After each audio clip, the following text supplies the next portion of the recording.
Suara teriakannya terdengar membahana. Astagfirullahalazim. Ustadz Arfa, Ustadz Noval, cepat ke sini.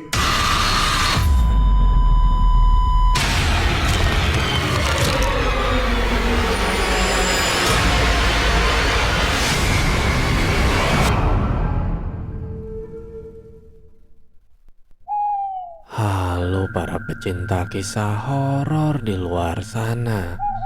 Berjumpa kembali dengan saya, kurator dari kanal Swarna Lokaya. Kali ini kita akan kembali membacakan kisah dari penulis R.D. Lestari yang berjudul Rumah Nenek.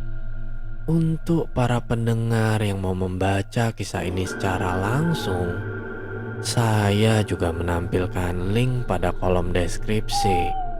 Dan silakan follow akun penulis. Sebelum kita masuk ke dalam ceritanya, saya mohon dukungan dari para pendengar untuk klik subscribe, like, and share.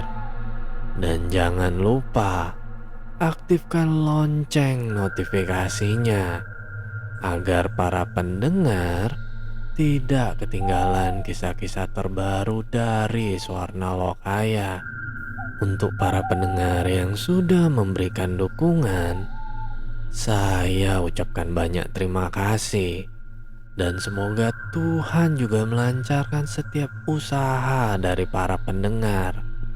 Mari kita mulai tenggelam dalam kisah ini. Kisah dimulai. Tangannya dengan lihai meraih satu persatu binatang menjijikkan itu dan mengunyahnya dengan lahap. Rina semakin kalut. Tubuhnya seketika membeku saat sosok mengerikan itu tiba-tiba menatapnya tajam dan mengulas senyum sinis padanya. "Nyonya, mari makan." Rina terjebak. Tubuhnya tak mampu bergeser kemanapun. Susah payah ia berdiri, tapi detik berikutnya tubuhnya kembali meluruh di lantai. Tubuhnya lemas dan rasa kantuk tiba-tiba datang menyerang. Sedang makhluk itu melesat cepat ke arahnya dan kini berada tepat di hadapannya. Samar dan berbayang, Rina pasrah saat makhluk itu menarik wajahnya dan menekan mulutnya hingga ternganga. Aroma anyir dan bau bangkai menyeruak dan menusuk hidungnya.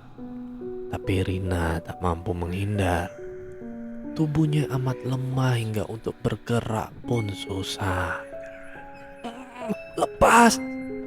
Dengan sisa tenaganya, Rina berusaha melepas cengkraman tangan sosok menyeramkan yang kini tertawa nyaring melihatnya.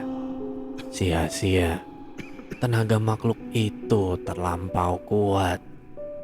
Pandangan Rina semakin mengabur. Samar-samar, makhluk berwajah hitam dengan mata yang bolong dan dipenuhi belatung itu mengeluarkan banyak kecoa yang begitu banyak dari mulutnya. Wah! Ia menyemburkan beratus kecoa ke wajah Rina. Rina mengejang, menahan sakit dari serbuan ratusan hingga ribuan serangga berkaki banyak yang menyerang tubuhnya. Rina berontak saat puluhan kecoa masuk ke dalam mulutnya dan mengoyak tenggorokannya. Bisa ia rasakan kaki tajam itu berebut masuk. Rasa sakit dan perih tak bisa diungkapkan. Beberapa ekor masuk ke dalam telinganya dan merobek gendang telinganya. Darah mulai mengucur dari hidung dan telinga, seiring dengan gesekan kaki serangga yang masuk melalui lubang hingga masuk dan merusak organ dalamnya. Tubuh Rina bergetar menahan rasa sakit. Matanya terbelalak dan tak lama tubuh itu lemas. Setelah puas menyiksa, sosok menyeramkan itu berdiri dan menarik tubuh Rina yang sudah tak bernyawa ke atas ranjang. Ia pun kembali mengawang dan menggantung tubuhnya seperti semula. Asap hitam pekat keluar dari mulutnya dan masuk ke dalam lantai marmer, hilang tanpa bekas. Bagas menatap adiknya penuh makna. Perasaannya tiba-tiba tak enak. Teringat mama yang sedari siang tak nampak batang hidungnya. "Dek, mama kok gak kelihatan ya, Dek? Kakak jadi khawatir," ucap Bagas lesu. Gandhi hanya melihatnya sekilas. "Mungkin lagi bersih-bersih di bawah lah, Kak. Lagian ogah banget turun ke bawah, bau bangkai," keluh Gandhi. Pandangannya masih tertuju pada gadgetnya. "Tapi Dek," Bagas menghentikan ucapannya. Ia menarik nafasnya dalam. Suara ketukan terdengar di pintu kamar mereka. Bagas langsung beranjak. Ia yakin itu mama. Setengah berlari, Bagas menuju pintu dan membuka pintu. Bagas terenyah saat melihat seseorang berdiri dengan sudut bibir yang ditarik di kedua sisi. Senyum penuh misteri yang tak pernah ia lihat dari seorang Ajeng, kakaknya. "Bagas, cari mama?" tanyanya. Bagas tak menjawab. Matanya tak henti memperhatikan Ajeng yang tampak berbeda. Tatapan matanya penuh curiga, sedang Ajeng hanya tersenyum sinis padanya.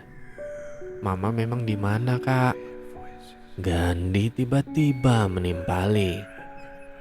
"Mama lagi ngobrol sama Bik Jumi." Suara Ajeng terdengar seperti dibuat-buat. Bagas menahan Gandhi saat adiknya itu bergeser dan hendak mendekati Ajeng.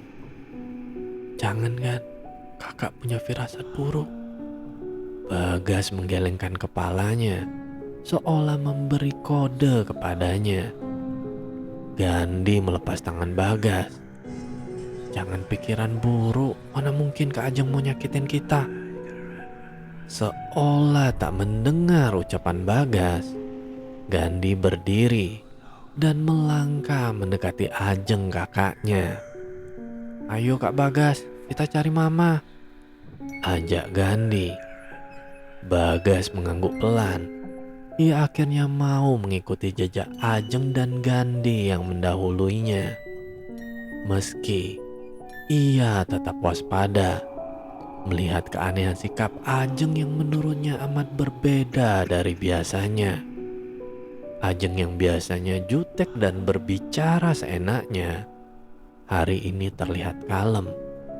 Dari gaya berjalannya pun berbeda. Ia berjalan dengan anggun. Pakaian yang melekat terkesan menjiplak lekuk tubuh, seksi. Berbeda dengan Bagas, Gandhi tampak cuek dan terkesan biasa. Ia pun mengobrol tanpa rasa ragu dengan Ajeng. Saat kaki mereka menjejak di lantai, mereka serentak menghentikan langkah saat mendengar suara orang berbincang. Serentak menatap ke arah ruang tengah, di mana Bik Jum dan Mama sedang berbincang. Bagas lega saat melihat mamanya baik-baik saja. Tak mau membuang waktu, ketiga orang itu melangkah cepat. "Mama!" panggil Bagas. Bertepatan dengan suara Bagas yang membahana, terdengar ketukan di pintu depan rumah. "Ajeng, Ajeng!" panggil seseorang di luar, yang membuat Gandhi dan Bagas saling bertukar pandang.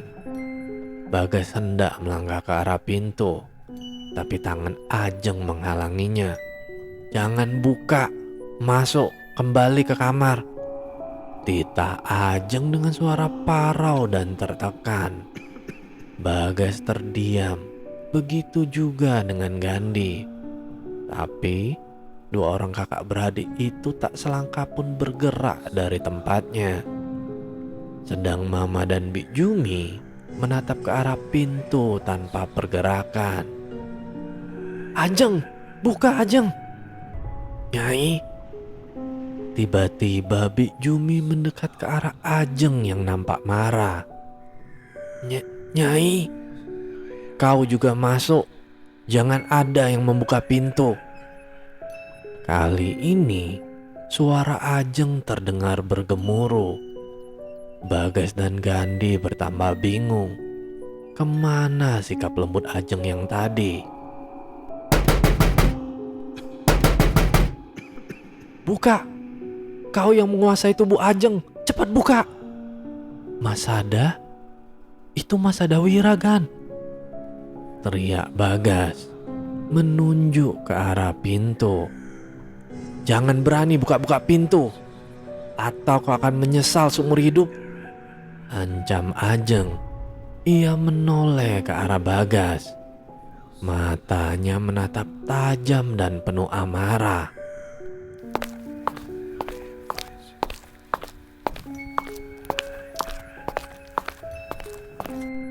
Dari atas, nenek beserta Tante Desi melangkah turun menuruni anak tangga.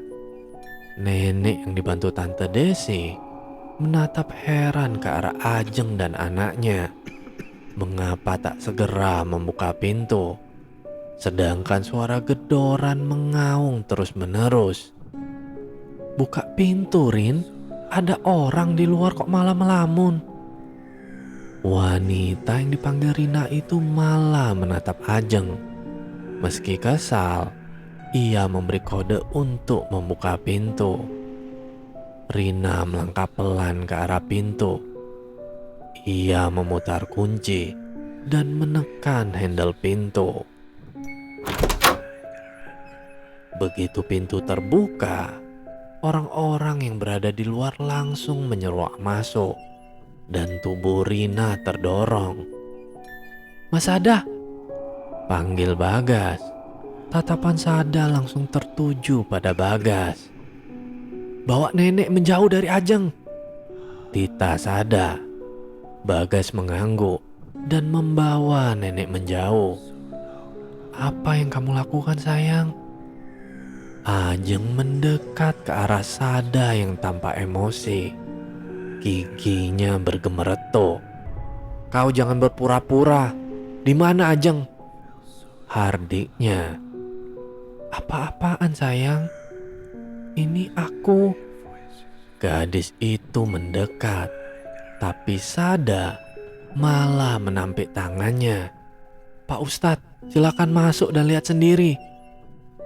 3 orang memakai gamis panjang berwarna hitam itu masuk dan berada di balik tubuh Ajeng.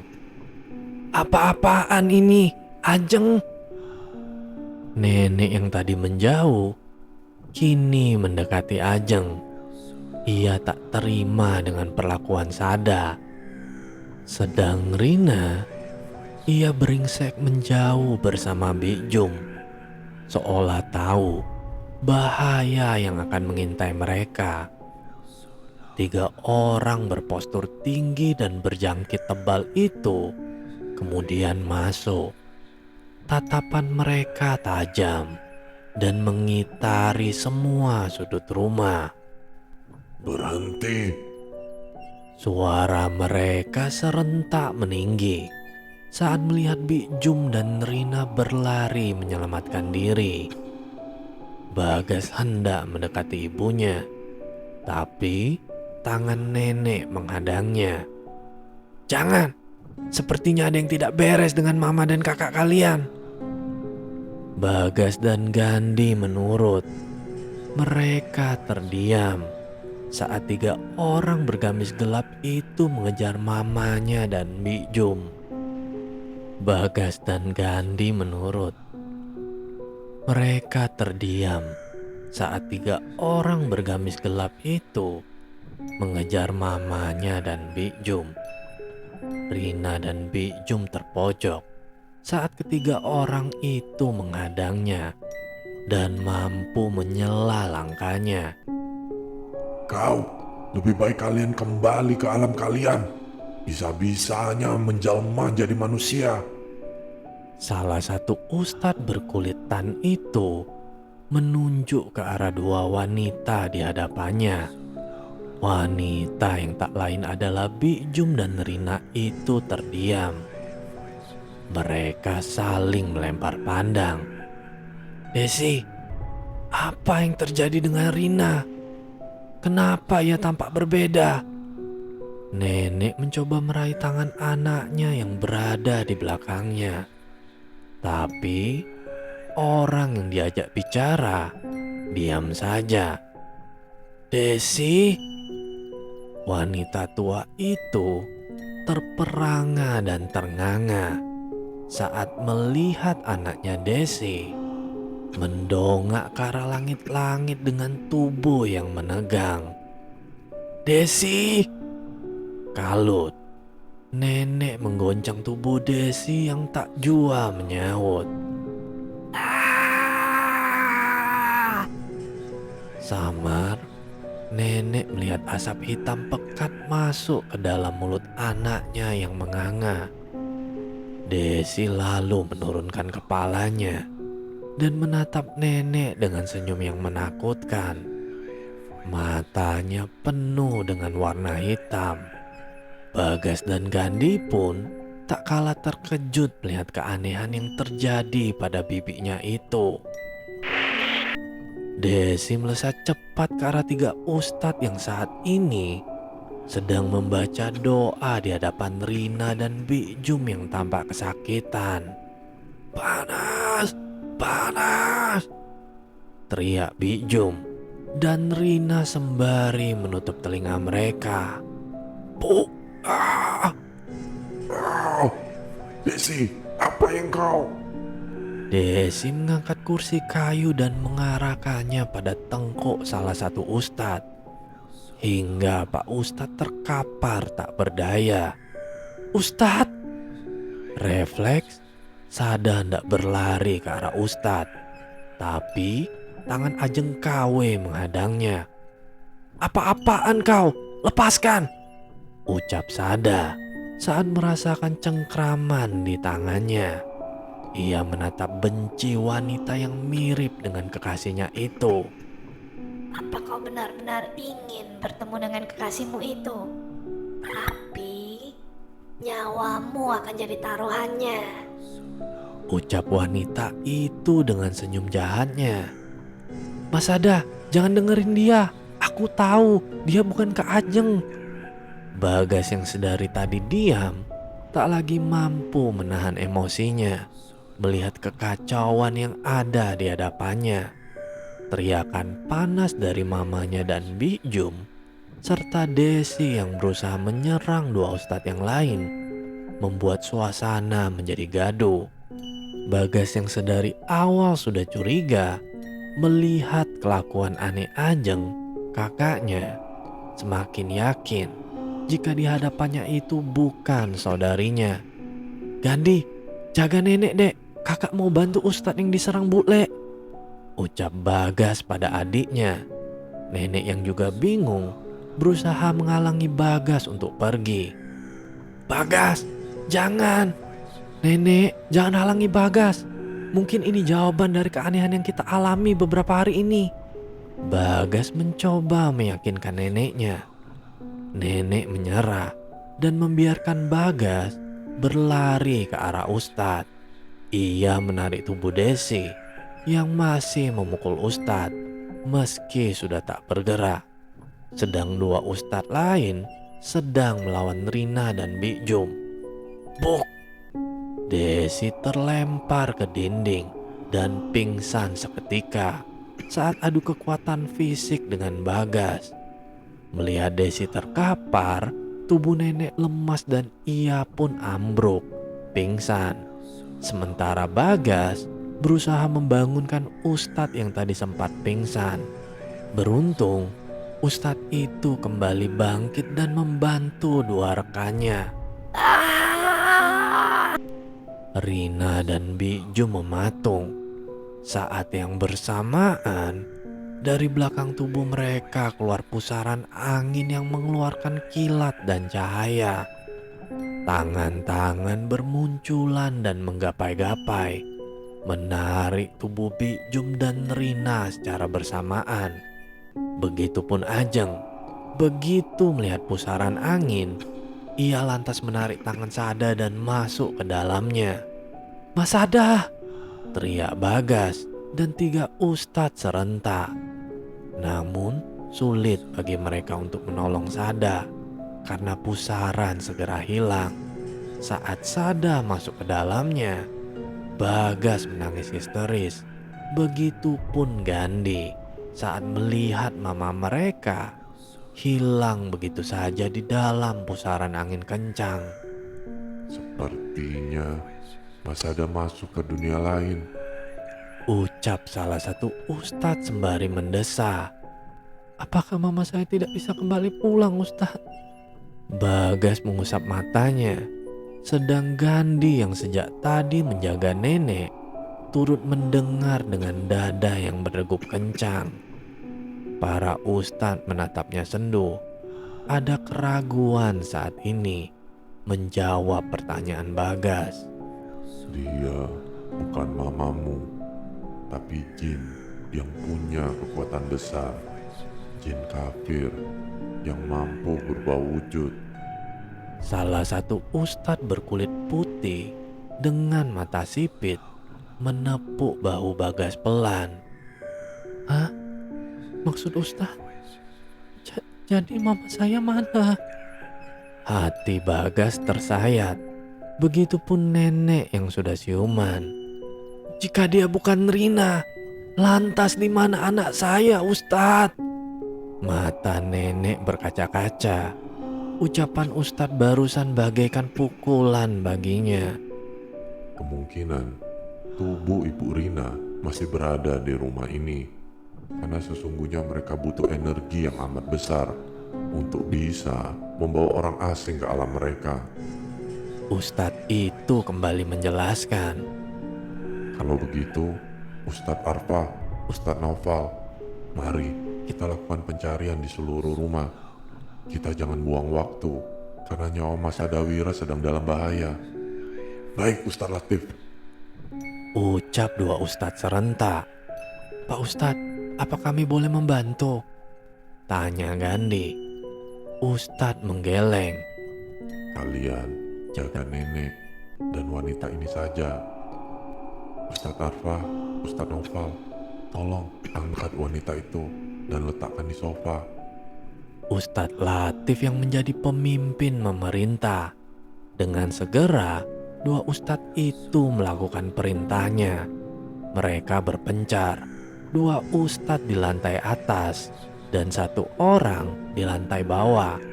Hanya berselang 5 menit, saat Ustadz Latif membuka pintu kamar dekat dapur, suara teriakannya terdengar membahana.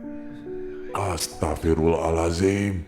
Ustadz Arfa, Ustadz Naufal, cepat ke sini.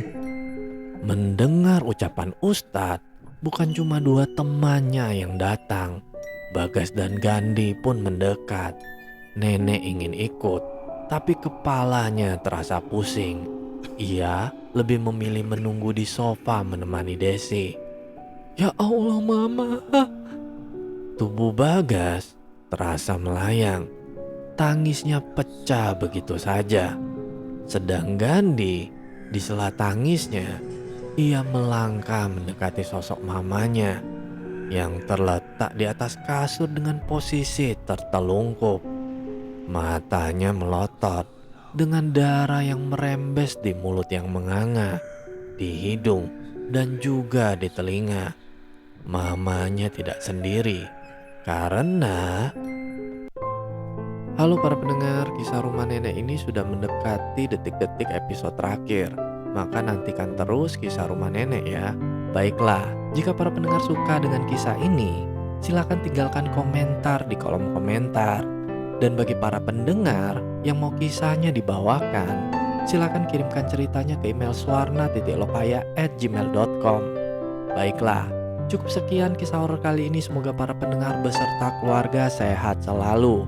Dan sampai bertemu lagi dengan kisah horor berikutnya. Tentu saja di kanal Swarna Lokaya. Bye.